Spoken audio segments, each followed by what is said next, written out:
உங்க மேக்புக்கில் இருக்க logic board replace பண்ண போறீங்களா? அப்போ இந்த வீடியோவை ஃபுல்லாக பாருங்க. Welcome to replacement versus repair episode 1. Customer அவங்களோட மேக்புக் ஏர் M1 ஆன் ஆகலன்னு சொல்லிட்டு நம்ம கிட்ட எடுத்துட்டு வந்திருந்தாங்க. பட் ஃபர்ஸ்ட் அவங்க ஆப்பிள் சர்வீஸ் ஸ்டேஷன் எடுத்துட்டு போயிருக்காங்க. அங்கே அவங்களோட மேக்புக்கை ஃபுல்லாக செக் பண்ணதில் லாஜிக் போர்டு தான் ரீப்ளேஸ் பண்ணணும்னு சொல்லியிருக்காங்க. இதுக்கு அவங்க 2500 சார்ஜஸ் வாங்கியிருக்காங்க. கஸ்டமர் ஆல்மோஸ்ட் லாஜிக் போர்டு ரீப்ளேஸ்மெண்ட்க்கு ஒத்துக்கிட்டாங்க. பட் அவங்களோட ஃப்ரெண்ட்ஸ் செகண்ட் ஒப்பீனியன் எடுக்க சொன்னனால அவங்க யூனிகான் சொல்யூஷன்ஸ்க்கு வந்திருந்தாங்க. நம்ம அந்த மேக்புக்கை செக் பண்ணதுல பவர் செக்ஷன்ல தான் இஷ்யூ.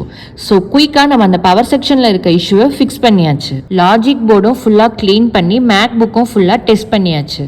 ஆக்சுவலி இதோட காஸ்ட் பார்த்தீங்கன்னா just 1/10 of the replacement cost தான் ஆச்சு. உங்களோட மேக்புக்கும் ஆன் ஆகலைன்னா ஃபர்ஸ்ட் அதை யூனிகான் சொல்யூஷன்ஸ்க்கு எடுத்துட்டு வாங்க.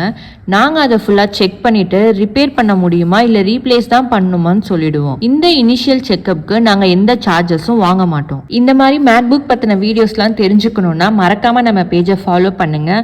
உங்களுக்கு மேக்புக் பற்றி ஏதாச்சும் டவுட் இருந்துச்சுன்னா கமெண்ட்ல கேளுங்க.